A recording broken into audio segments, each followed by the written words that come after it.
皆さんこんにちは、ビシャです。今回は名古屋にオープンしたみんな大好きジブリパークに行った様子をご紹介したいと思います。体験した感想や行く際の注意点、新オープンした魔女の谷についても動画に載せているので、ぜひ最後まで見ていってください。ジブリパークは名古屋駅から約1時間くらい離れた愛・地球博記念公園駅が最寄り駅になります。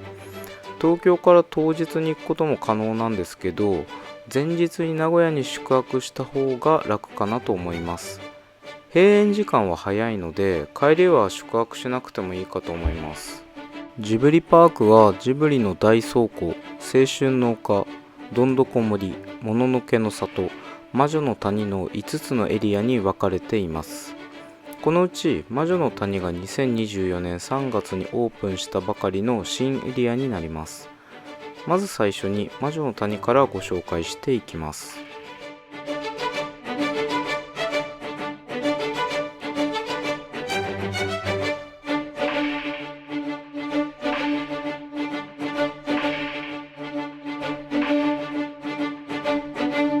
魔女の谷は見どころが盛りだくさんで、ジブリパークのエリアの中でも一番時間を使うかもしれません。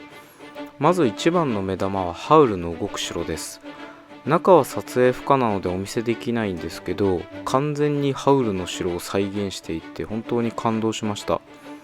ドアノブを回すと窓の背景が変わったり、魔法書の解読書があったり、小ネタがたくさん仕掛けてあります。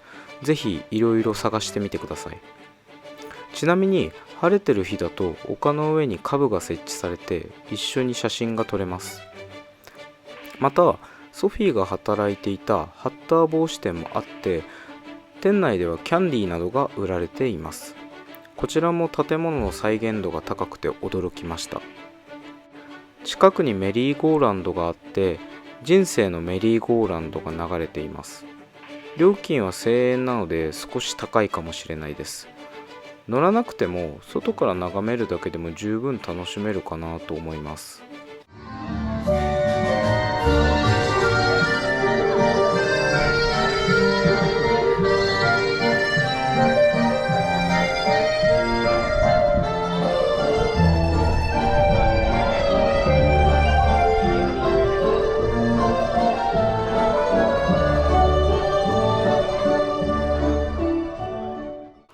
魔女の宅急便でキキが居候していたグーチョキパン屋もあります。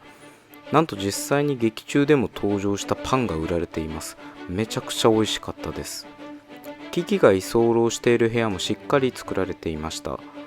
アニメを見たことある人なら気づく小ネタもあります。またキキの実家の沖ノ亭も近くにあります。魔法の薬草がたくさん置いてあったり、キキの部屋にも入れるので面白かったです。アーヤと魔女に出てきた魔女の家もあり、魔法の作業部屋もしっかり再現されていました。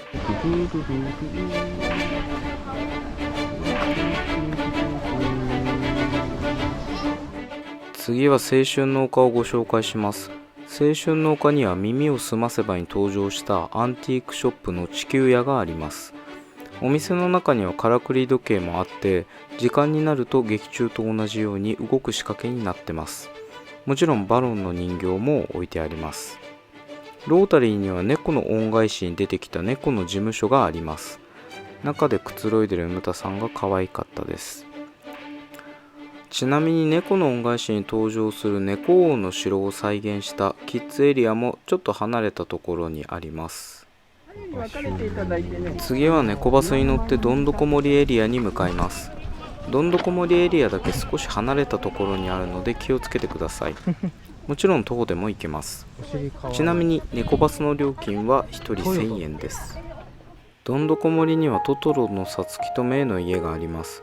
こちらも再現度が高くて、腐りかけの柱や家族3人で乗ってた自転車もありました。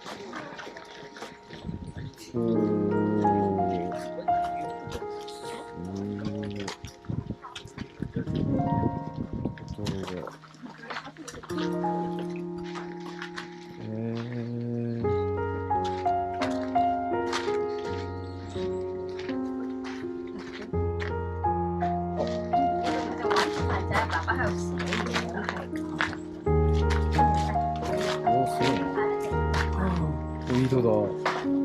すげえ。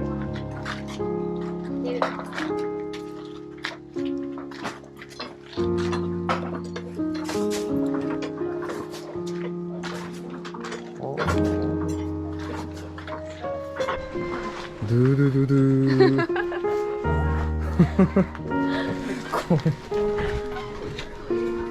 そこだっけ？そうそう。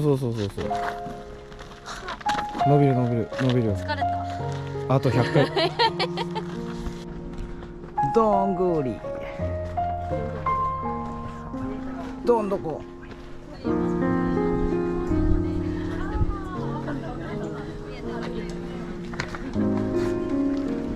登れはしないけど。はあ。高床式。おしゃれなたたりがね、すごいね。おしゃれだね。あのたたり紙。次はもののけの里をご紹介します。こちらも新しくできたエリアなんですけど、魔女の谷と比べると正直見どころが少なかったです。まずおっこと主とたたり神のオブジェがあります。おっこと主は滑り台になっていて、子供のみ利用可能です。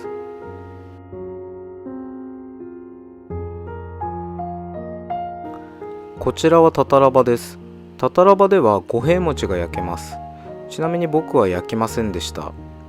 あと僕がかぶってるアシタカの帽子はお土産ショップで買えます。意外と安いしサウナハットに使えるのでおすすめです。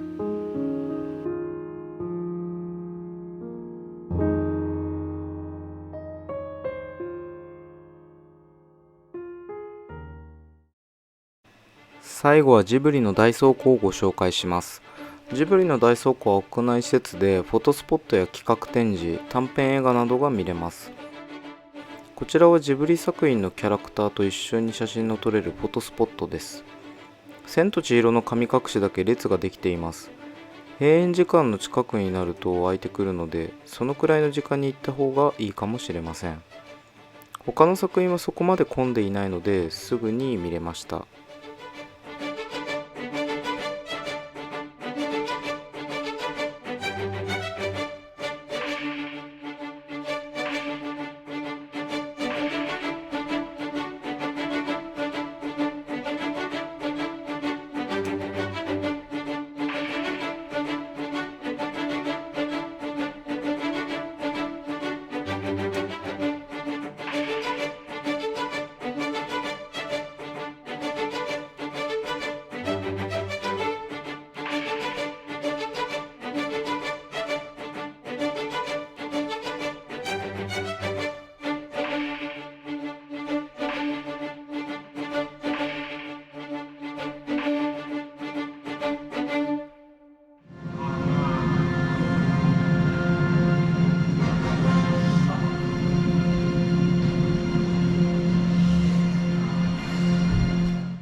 こちらは風立ちぬに出てきたシベリアが売られているお店です。カステラに羊羹が挟んであるお菓子でとっても美味しかったです。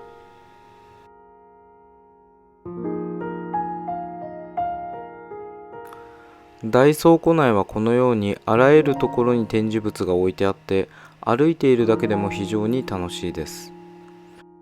登るな。かわいい。この登るののお尻が好き。僕の大好きなお白様も展示してあって嬉しかったです。マジでかわいい。